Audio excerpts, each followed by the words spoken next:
All right. So, hello, everyone. We're really, I'm really sorry. We're a bit late. But the thing is, Lerato doesn't have electricity right now where she's based.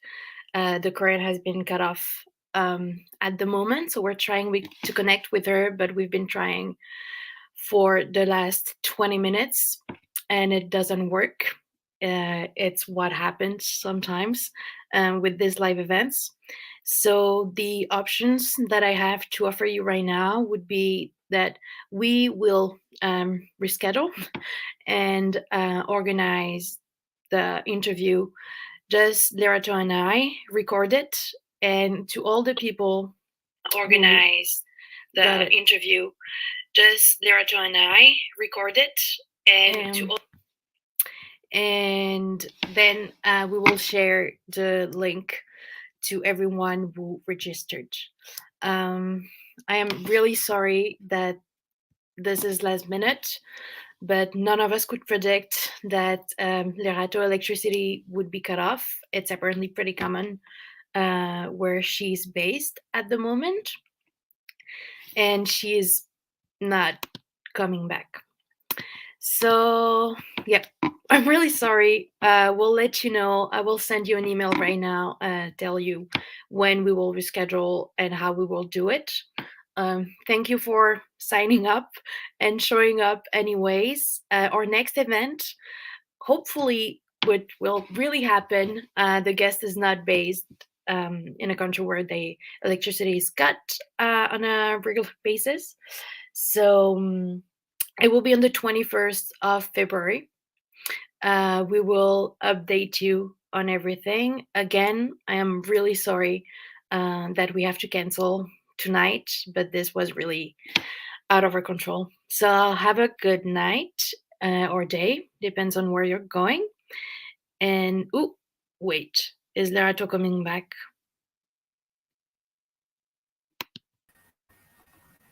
It's Hello. Hi. Okay, so we're live. Hi. We're live. Sure. I was Fabulous. about to tell people that Fingers crossed. we would cancel and do it another time. Well, No. okay. Hopefully, people still show up. And well, now people in the audience, you know that if we get cut, it's because we're having a bit of issues with electricity at the moment. And if we get cut too early on, we will record it and then send a link to everyone who registered for the event. Sounds good? Okay. Okay, All right. fantastic. Yes, and if anything gets disturbed and we need to redo this again, I'm more than happy to. Well, I thank may you. have to, yeah. Yeah, we'll give it a try, and if it doesn't work, we'll just do it again. All right, so let's start. Yeah. So from the But beginning, I'm hello, crossing happy. fingers. This is the longest connection I've had in a while. So.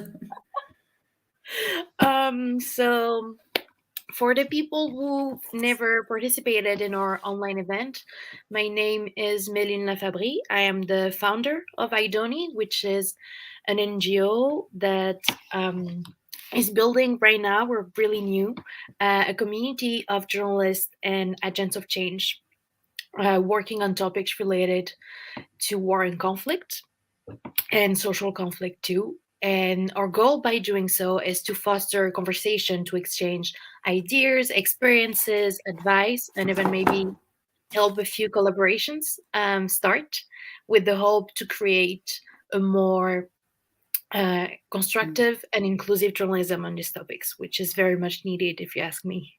Um, so this is why since September we started organizing monthly online event where I get to invite very interesting people from all around to have very interesting conversation with them.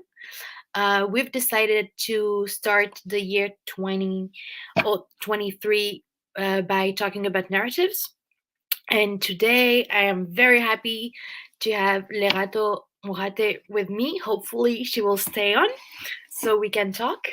And we will focus on African narratives, what they are, their impact, and how to rewrite them, which is kind of her specialty. We don't see her right now, but we have Marina, who is one of the volunteers of Idoni, and she will be, yeah, hi Marina. She will be making sure that everything goes smoothly. So if you have questions, comments, or any issues with the live stream, you can write in the comments and she'll answer you and take care of you.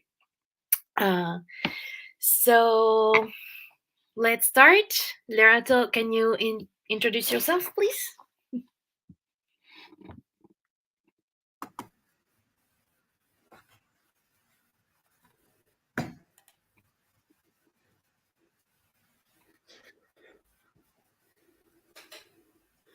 Yes. Hi, can everyone hear me clearly? You can hear me, Meline? Yeah, I can hear you, yes.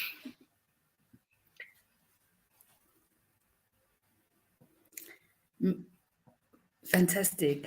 Well, thank you so much for inviting me to be a part of this conversation. And as you rightfully pointed out, narrative is a passion of mine, both professionally and personally. Professionally, because I'm the community building lead at a narrative change organization called Africa No Filter. We were started in May 2020. So just as the world was feeling the impacts of the COVID lockdowns, that's when we started. And really the aim of Africa No Filter is to shift stereotypical narratives of Africa. Our work is very specific in the sense that it is data-driven. We produce research. We undertake extensive literature analysis to inform our work, our strategy, our actions, and so on. And so when Africa No Filter was in the birthing stage, we undertook an extensive literature analysis, and it showed that Africa shows up in the media, in popular stories of Africa, in mainstream platforms, in movies, right? So all these areas where we consume news and information, Africa comes up in stereotypical ways, and they come out in 5 frames. It's the frame of conflict, of poor leadership, of corruption, of disease, and what's the 5th one? Imagine forgetting it. It's because I think better when I write. I'm sorry. It's conflict, poverty, poor leadership, corruption, and disease. And what we found is that these frames are so pervasive that even stories of arts and culture often have a frame of poverty. Even stories of innovation, of business, of technology often have this frame, these 5 frames, right? And the reason they matter, the reason we recognize that they need to shift is that ultimately narrative matters. It has consequences. It shapes perceptions. It influences what people think about Africa and what Africans think about Africa, not just their countries, but other countries on the continent. And the outcome of that in storytelling, of this prevailing narrative, is that even in 2023, when Africa has so progressed significantly from, let's say, the continent of 2000, when The Economist had that magazine, when it asked if Africa was the hopeless continent, right? Referencing wars in Sierra Leone, Liberia, HIV, and so on. Even though the continent has moved so much from that version of itself, when you look at how it comes up in stories, in news media, in pop culture, in a lot of places where we consume information, it's more or less been reduced to these 5 negative frames. Can you, before we start getting into it, can you define what a narrative is for us, please? Yes. A narrative is a collection, beliefs and perceptions that are formed about a people and a place. So ultimately, a narrative is a perception of a place and a people that has been informed by various influences and factors: literature, music, news, fashion, even, right, popular culture, and so on. And so what narrative says essentially, it's what you come to define a place as. I think you always see narrative in action so brilliantly in the narrative of the United States, you know, the American dream, the land of dream and opportunity, where you arrive with a bag full of hope and you walk out with all your dreams having manifested. It's such a dominant narrative that even as every other thing happens, we recognize that it also still remains this country that has positioned itself as offering opportunities, that has offered people opportunity, that has become a global stage in entertainment. And then the reverse is the opposite for Africa. We associate Africa with dysfunction, you know, we associate Africa with lacking agency, with needing to be saved and able to come up with their own solutions. Not true, but a perception that has been created and perpetuated by a narrative. And why is that? Like, why do we talk this way? Do we cover this way Africa, whether if it in the media, like movies and such, or actually journalism, which is supposed to be pretty accurate and it's clearly not. I think it's two ways. I remember when I went to journalism school, on my very first day of journalism school, my lecturer said, if it leads, it bleeds. If it bleeds, it leads. So that essentially tells you that the stories of horror, the stories of shock, of gore, take more prominence, right? If you want a front page, if you want to see your headlines splashed across the city, you need to remember that if it bleeds, it leads. And while that might essentially speak to a character of news that has also become quite outdated, it ultimately does not take into consideration nuance. It doesn't take into consideration the power and influence and impact of media. Now, I think it always makes news sense to cover any region that's not yours. We are taught that you only cover the most serious of stories. You cover breaking news, but breaking news by its nature tends to be hard news. It tends to be conflict driven. It tends to be every other thing that ultimately perpetuates negative stereotypes, not because it is wrong to report on these things, but because it becomes the only lens through which Africa is seen. Ngozi Chimamanda Ngozi Adichie speaks about it so eloquently when she speaks about the danger of a single story. It has become the single story of Africa. And so, what do you think the impact is on Africa of these stories? That's very interesting, because sometimes, you know, there's measurable impact and there's impact that you can't measure, right? The measurable impact is that we did research and we do research, narrative research. We look at how Africa comes up in specific thematic areas. So we did a report called the Business in Africa Narrative Report, and it found that a key finding in it was that even though women and young people are entrepreneurial forces in Africa, those stories never make it to the media. And when they make it, it's less than 4% of the stories that are covered, right? So the impact becomes that when Africans and the world, people of the world, read about business in Africa, they're only reading about stories that favor a narrative that Africa needs Western intervention for it to be successful.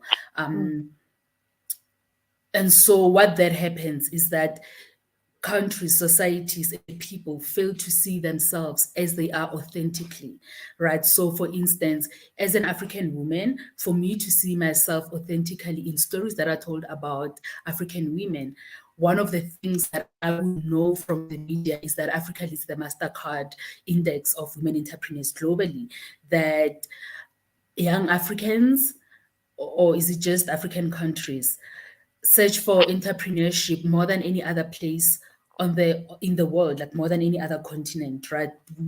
You would know what Africa is doing that is true and authentic, any reflection of the lived reality on the ground. And this lived reality is complex, you know, it's never just one thing. It's possible to be in the middle of a civil war, but as in the middle of a civil war, to innovate, right? A tech solution, to start a business, to thrive, to do something else. So the impact is that we do not see these stories. And because stories by nature have an influence, then the impact on the individual becomes that, in fact, you have another research that's coming out where 48% of the youth said, yes, we are influenced by these negative stereotypes of Africa. The Africa we see in the movies is one of violence, the Africa we see in the news is one of disaster. And these things, even though we personally have pride in the continent and in their countries, they still were reached by these negative perceptions. They still somehow influenced how they think about the continent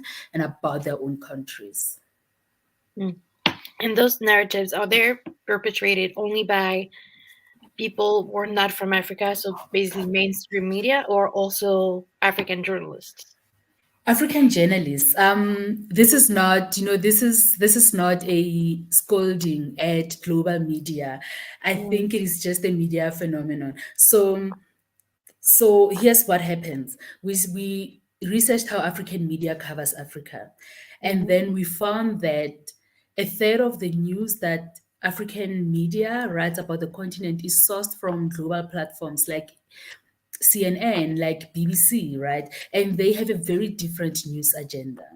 They have a very different news agenda. Their news agenda is not necessarily around nuance and going to communities and finding those stories. It's going to be a general agenda that looks at politics, that looks at conflict and other hard news, topical news.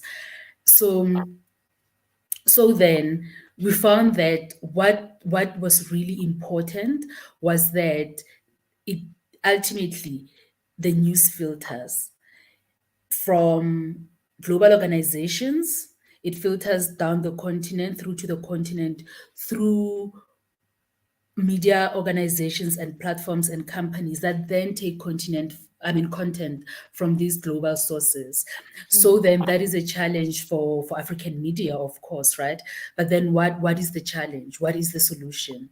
The challenge is that ultimately news is expensive to produce. The challenge is that Africa is 54 countries. You can't have a correspondent everywhere in Africa. Newsrooms are shrinking. And so these dynamics as well play a role, because as newsrooms shrink, as there are no resources to invest in stories in a way that I remember newsrooms investing in stories, they would fly you. You would go to wherever you needed to go and speak to whoever you needed to speak to gather depth in your story. Right now, one of the journalists we polled said that on a very bad day, they even listen to BBC radio and watch BBC News and write it as if it's an original report. Wow. So that's how deeply rooted it is. And I think for a lot of storytellers, a lot of journalists, it's not intentional. When I was working as a journalist, I know that I wrote work that I look back on and I think, oh, that was very stereotypical, but that was not intentional. It was not knowing, right? It was not understanding the impact of narrative fully. It was not understanding the consequence of narrative. And most importantly, it was also inheriting a narrative of Africa that I never stopped and reflected on. So how do you teach journalists on one hand to see those narratives and be aware of the impact they have, but it's also important, I think, that the audience knows the narratives so they can question them. How do you teach that? How do you educate people on this? Absolutely. I think, excuse me, please. There are various ways to do that. For the media, for people who professionally produce information, there has to be an unlearning. That unlearning is introspecting as an individual, looking at why is it that you write the way that you do? Why do you choose the words that you do? What are your personal biases? What is it about you that you bring into a story that ultimately comes out and results in negative framing?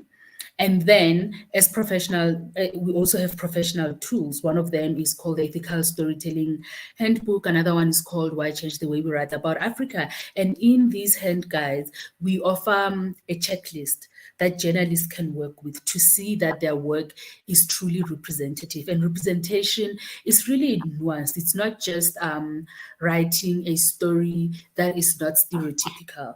It is looking at the sources in your story. You're writing a story about Africa, but the experts are not African. You are referencing Western academics, Western institutions, but there is local expertise, and often they come with local context. You are going to a community to work on a story. Have you asked for consent? Have you explicitly explained what consent is? Are you involving the people whose voices are represented in the story, in the co-creation, in the sense that what you say is the purpose of the story and the intention is ultimately what happens when it's published? Are you not taking pictures that misrepresent people?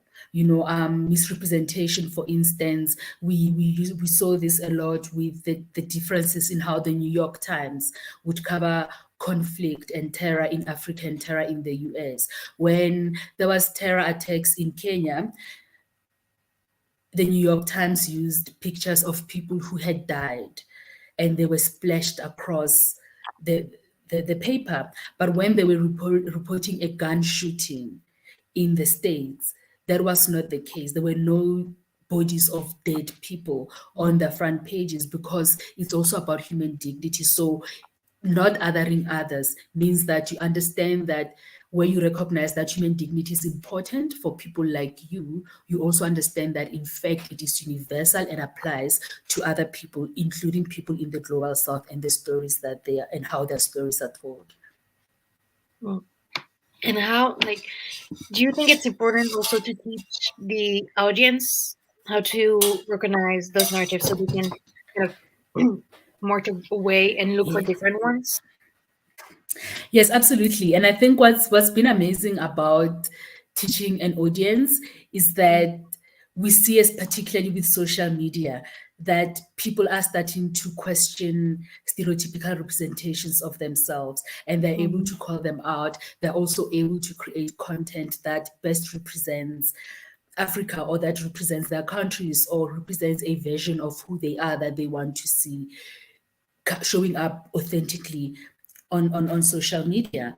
And also, we are finding that as more and more conversations are created around narrative, around representation, around personal responsibility and accountability in how stories are told, then that in itself starts a conversation. It allows people to start engaging deeply with the actions, and rather the consequences of their words, the consequences of their storytelling. And I think this is particularly important because while we assume that individuals do not have a responsibility to tell stories ethically, I also believe that individuals have a responsibility to tell stories that are true, or rather reflect, or rather to be nuanced and authentic in their storytelling. So, for instance, if someone is a content producer, right? You're a content producer, you are traveling around Africa. But as you travel around Africa, and I've experienced this in my travels around the continent as well, you're casting yourself as a Western hero. You have absolutely no understanding of socio-political issues, of economics. You really just have a college degree. At best, you're just another 21-year-old, 20-something-year-old who, like a lot of us at 20, are not experts at anything, much less complicated socio-political issues, but nonetheless come to Africa, start an NGO. You found a solution, you found a solution, you're bringing relief. And these things really, they show the extent to which we believe stereotypes about Africa, right? We believe that Africa needs saving so much that anyone, as long as they come from the West, can come and save. Never mind their expertise, never mind that communities do not exist away from their issues and experiences, that communities actively create a life for themselves that's creative, that's innovative, that's not defined by their social and political challenges. So I think it's really important to to encourage people who might not necessarily consider themselves as professional storytellers, to also understand narrative and understand the power and influence in narrative, but also figure out how they can use the conversation around narrative now, right? It's a global conversation. We're talking about it on multiple platforms. Use the moment to stand out, because I also think oftentimes we think about content, we think about just citizens, and you never realize that citizen journalism is also active storytelling, that citizen journalism is informative, that it plays a very big role in shaping societies. It has brought changes. And I think once regular people, understand just how deeply harmful stereotypical narratives are, then I hope that they themselves become encouraged to not be part of communities that, or people who perpetuate those stereotypes. But I think it's a process. I think it starts with unlearning, and also understanding that, this is not a scolding. When you talk about narrative, when you talk about shifting it and what can be done and better representation for Africa, we are not scolding media, we're not scolding content producers or anyone. We are highlighting the fact that we believe that time has come for better representation for Africa, and that stories play a very big part in that representation. So once you've established this, which here I don't even fully agree with, how do you train those people to tell better narratives, or like more accurate ones, and diversify them? We, as Africa No Filter, we do a few things. One, because we're a grant maker, we fund storytellers, arts, culture, and media organizations. We're able to partner with mission-aligned individuals and organizations who are already working to shift the narrative. So we empower them through grants to complete projects, in some cases operational support. And then we also have a series of products, right, of resources that are a conversation that we are having essentially with storytellers around narrative shifts. Like I said, we have the Ethical Storytelling Guidebook. We have Why Change the Way We Write About Africa. We have another advocacy product called Bird Story Agency that in a new sense focuses on soft news, on human interest news, on news of arts, culture, innovation, of food, of travel, anything but hard news. And the reason we are doing this is that a narrative is created by a collection of stories. And so we are also deliberately empowering and enabling a collection of stories, of alternative stories to be created about Africa. We also support capacity building in organizations. So that is also very impactful, because of course Africa No Filter is one organization and a staff of like under 10 people, whereas narrative and shifting it is a mammoth task. And not only is it a mammoth task, we know that we are not the first ones doing it, we are not the only ones doing it. So we build communities, we partner with relevant platforms, communities, institutes who are mission aligned. Okay. And you were talking about citizen journalism and how it's really helping reshaping those the narratives, because by definition the stories come, from the ground. Have you been working on projects related to this? Can you tell us a bit more about it? Yes, we have not worked on it directly, but we have funded organizations that work with citizen and community journalists in a operational support, sometimes capacity building, oftentimes training and networking. One of the things that we pride ourselves on as a funder is that money is important, but money finishes after one project. So our value as a funder is not monetary. That's just one part of it. The bigger part of it is creating networks, it's enabling ongoing conversations around our priority issues, around our work pillars, but also empowering our audience and the community to be part of the journey with us. So when I say empowering the audience and the community to be part of the journey with us, we have several assets. Even a newsletter for us is not just something that you send once a month and just to say that you're digital. It's an ongoing conversation. So every time you engage with Africa No Filter, it's a conversation about narrative. It's a conversation about what we are seeing in the world that shows the narrative shift that we're advocating for. It's about finding influences like pop culture, like literature, like comedy, like film, and how we can then, as a funder, empower people in that ecosystem and empower people who are creating that to continue doing what they do. Interesting. So you mentioned that you wrote this summer, I think was published in July, a handbook for journalists to cover it, which I encourage everyone, like at the end of the event, we're going to share all the links. But it's a handbook for journalists so they can know how better to cover it, and you wrote it, right? So can you Yes. get a bit more into details about what's inside and why I really think Yes. everybody should read it? Yes, right. Read it because it's amazing. Thank you. I'm half joking. Read the book because it fully articulates what narrative is. It's bite-sized, it gets to the point, so you will not be bored to death reading it. And it has a definition of narrative. What is narrative? What influences narrative? What has shaped it? Why does narrative matter? And what results from stereotypical narratives? And then we also have a historic context of how Africa's narrative was formed and shaped. It's not inconsequential. We look at political, historical events, we look at pop culture, we look at political moments and how these are reported or how this content is created and what it says about Africa.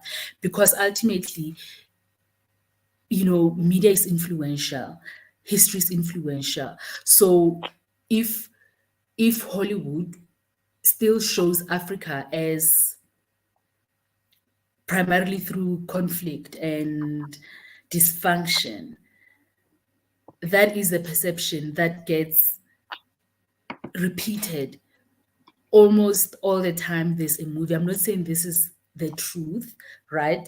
But I'm saying even Hollywood is involved in creating and perpetuating negative stereotypes. Again, to mention business in Africa. 2-3 years ago, Eddie Murphy had a movie called Coming to America 2. It was a follow-up. It was a second installment of a hugely popular movie from the 80s that he did, one of his biggest hits. And in this movie that was released in 2020 in the fictional African country of Zamunda, the female lead quite literally has to fall in love with an American and then go to America, get a romantic relationship in America, live in America, for her to taste her perception of freedom, of agency, and be inspired to want to come back to Zamunda in Africa to change her society. The flip side, of course, is that African women are entrepreneurs. Many, like I said, the MasterCard Index of Entrepreneurship found that African countries lead the MasterCard Index of Women Entrepreneurship, and that's just one of the ways in which Africa is showing up very positively. And this is not the Africa that was represented in the movie, right? It's not inconsequential because Hollywood is powerful. Hollywood goes to places in the world. The US news media and Hollywood entertainment media go to places in the world that a lot of places just don't reach. And so the perceptions that they create matter, is important. The flip side of that we see with a movie like Wakanda Forever, that also in a fictionalized Africa. But it's a fictionalized Africa that's driven by innovation, by female leadership. It's driven by authenticity. It's finding its own solutions. It's powerful. It's a leader, right? So even though it's just entertainment, the experience of it, the effect of it on an audience is completely different. On the one hand, you are inspired. It might be fictional, but you're inspired. Mm. You see Africa differently. It might not necessarily be true. There is no vibranium, but you engage with a conversation around innovation, right? Around leadership, around girls and women Mm. in power. On the other hand, you have a version of Africa that is, in essence, backward, outdated, that perpetuates stereotypes around gender and agency, and African women in particular being normally portrayed as lacking agency. And then we move on to exploring the single story. What is a single story? How is it formed? And the single story is important because I feel that that is the one that is closest to the writer, to anyone who's producing content. It's that single story as you're forming your own narrative. Are you creating a single story? Are you feeding into that single story? What does a single story look like? If you're, and I'm guilty of this, I'll use my own example. When Colombia has their first Afro-Colombian woman vice president, Mhm. it's really big. And I picked up a narrative from media that just firstly introduced her as the first Afro-Colombian vice president who was a maid. But in fact, this is a powerful and Mm. prominent activist community organizer who has impact, right? So why did I so readily just jump to and she was a maid? Now, it might Mm. not look like a big thing, but it is taking away her power. It is taking away her Mm. influence. And also, it's not really telling a story completely. She didn't become a vice president because she was a maid. She became vice president because of years of organizing and Mm. making sure that communities are represented. We also look at how writers, creators, storytellers can take back the pen. And this is really just a checklist for yourself as a writer, as a creator. If you want to start telling stories that are more nuanced, that are more representative of a progressive and dynamic continent, what is it that you can do to do that? So you look at the pictures that you choose. A picture's worth 1,000 words. What is the story of, what is the 1,000 words that are said by your images? You look at your sources. Who are the sources? Why were they chosen? You look at also where you're producing. How is it that a person based in Washington, D.C. is reporting about Kakuma in Kenya? you Mm. know, as an outlet, you should have someone there. If you don't have someone there, you can find someone there. Making those local connections becomes very important. And then also ethical storytelling, because dignity is a big part of shifting narratives about how Mm. Africans are reported. And again, it is not a scolding, and it is not saying that the narrative about Africa must be told through good stories of Africa. It is that stories must be nuanced and Mm. stories must really delve deeper. If you're writing a story about poverty, then be nuanced. What created it? What are people also doing to solve those problems for themselves? Who are you speaking to, right? So make sure that you are deliberate and conscious about moving away from a style of storytelling that often turns Africa into a subject, but Africans tend to be very invisible and underrepresented in the story itself. And then another thing is ethical storytelling. There are 8 steps and recommendations that we make in the ethical storytelling handbook. That's also included in Why Change the Way We Write About Africa. And that's also a guideline to help storytellers know how they can better tell stories away from stereotypes. So looking at your bias, right? Mm. Looking at your privilege, looking at the teams that you are collaborating with. If you're coming to write a story in Johannesburg, is there someone locally who's part of the team? Is there someone who's helping you understand the local context? Are you getting the local context? Have you asked people for permission to take their stories and take their pictures?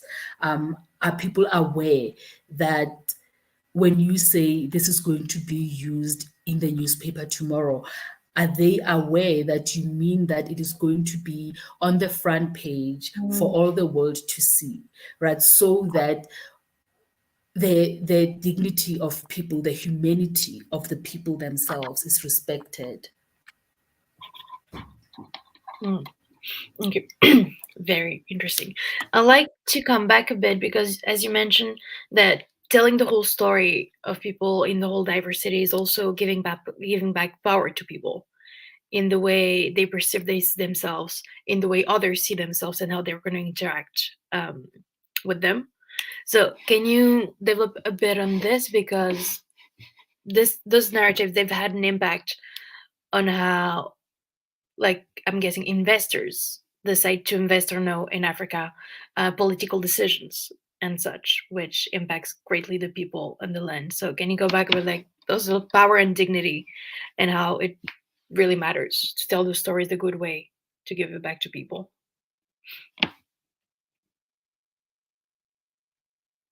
I think you said it so articulately when you said that it's about giving power back to the people, because it impacts narratives, impact the bottom line, right? So when you talk again, and I reference business in Africa, when you talk about business in Africa, you look at how investments decisions are made. The decision to invest in Africa or not to invest in Africa is often influenced by media perceptions, right? Oftentimes, when we think about economies and growing healthy economies, we usually, as individuals, take direction from the media, from the business media. So if there's the narrative in the media is that the stock exchange is collapsing, we're all panicking, we're all thinking that the stock exchange is collapsing. But if the narrative is the stock exchange is looking healthy, then we all are confident. We believe that it looks healthy. I can go invest there. I can make these decisions. Oftentimes, it also makes it the conditions for doing business challenging, right? Because then it gives the impression that Africa is a risky business destination. So decisions again are also made considering this risk. And then the part about where the power of the people and power to the people comes in, we love calling it taking back the pen. The power for us lies in the fact that we are living in the digital age and in the age of information. So essentially, that means that even I, in this moment, am empowered to take back the pen and to take back my power away from stereotypical narratives by just pointing my camera at anything. I could go downtown and point my camera at a picture of artist hubs that are turning downtown Johannesburg into a creative center. And that's a story for my social media. It's a story for my TikTok, right? And all I did was just point the camera and show you a picture that was not expected, but that I know to be true of where I live. And this is important because ultimately, it's not just the responsibility of the media and the big media organizations that are the most influential for them to change narratives. I believe that we all should be invested in shifting the African narrative, because I believe that when a narrative shifts away from stereotypes to seeing a progressive and innovative continent, then we all benefit, right? I think Africa benefits because then we're no longer defined by stereotypes. We get to see ourselves in a more authentic way. But also there are points to consider about Africa and how the world engages with Africa. Africa is the second biggest continent. Africa has the highest youth population in the world, and growing is going to be the biggest in 2050. Africa has natural resources. Africa has arable land for agriculture and so on, right? So these are all important resources, not just for Africa, but also potentially for the world, and so what is unsaid about this potential by underreporting stories that are not driven by stereotypes. Takes away also, I believe, an opportunity to meaningfully engage with our world now and our world in the future. We are talking about climate action, about global warming. It's a huge crisis. It's a big issue. Food insecurity. What are we going to eat? But in West Africa, in Nigeria, there's a scientist, a woman who found a way to make cowpeas, is it cowpea, sustainable, like it's a grain. So they found a way to make the production of it sustainable. And then there's another grain in West Africa called fonio that is a superfood, but also grows everywhere. It grows in dry lands, it goes with minimal rain. That is a potential source of food security, for example, right? But these are, I believe, are stories and ideas that often fall by the wayside because there's just simply no room in the dominant narrative around African discussions around Africa to even meaningfully engage with ideas, with solution, with creativity, and with possibilities. Very much necessary to apply those new narratives everywhere. Meline, are we still connected? Yes. Can you hear me?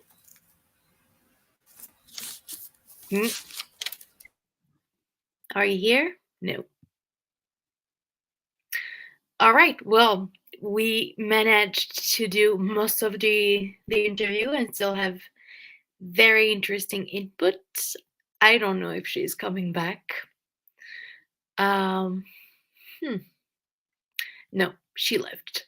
So apparently our internet worked just the time for us to have interesting questions. So we're going to conclude right now. You can find the handbook we talked about linked in the comments. Thank you very much for coming in on what was a bit of a rocky event. It was a pleasure hosting.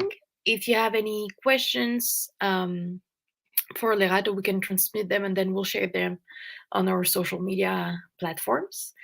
And our next event will take place online on the 21st of February. And we will be talking about migrants. Well, hi, Lerato. Oh, hi. Hi.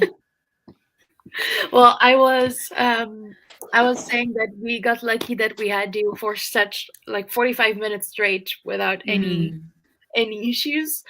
So I was concluding because your internet wasn't working. Is there anything else you would like to add that maybe we didn't cover or you want to go a bit deeper on? I just want to thank everyone for joining us, and I want to encourage everyone to follow Africa No Filter. We are at Africa No Filter on social media. Our website is www.africanofilter.org, so that you get an opportunity to keep up with our work, our news and updates, but also have the opportunity to take a deep dive into our narrative research. I think it is brilliant. Some of it is work that hasn't been done, like the Business in Africa narrative report, how African media covers Africa. We have a Creativity in Africa report, Innovation in Africa report, Influence in Africa. So we really, really have an extensive body of work that allows us to think about narrative from a research perspective, narrative from a community building perspective, narrative as advocacy, and narrative through funding and empowering others who are mission aligned to also continue doing the work that they do. We put all the links in the comments so people can find you very easily. Thank you. I also encourage them to go follow you and your work because it is very interesting. Sorry. Also come and follow Idoni if it's not done. We'll share about our next event, and we're gonna have a lot happening in a few months. We've been working on it. Starting in March, things are gonna happen. So stay around. Our next event is on the 21st of February. on a Tuesday, 7 p.m. Central Europe time. That's our meeting time. And this time we will be talking about narratives, but regarding displaced people and migrants, how we can change them and empower migrants to tell their own stories. We will be giving much more details in the social media, so another good reason to come and follow us. Well, Lerato, thank you. I, for one, had a great time, and I loved all the inputs, and it gave me idea for future work. So thank you Thank to you. still show up, even if difficult circumstances. Thank you so much, and I really appreciate your patience with the power cuts and its impact. A new narrative for South Africa, isn't it? No worries, we still work around it. All right. Absolutely. Well, thank you to everyone, and hopefully see you next month. Bye bye.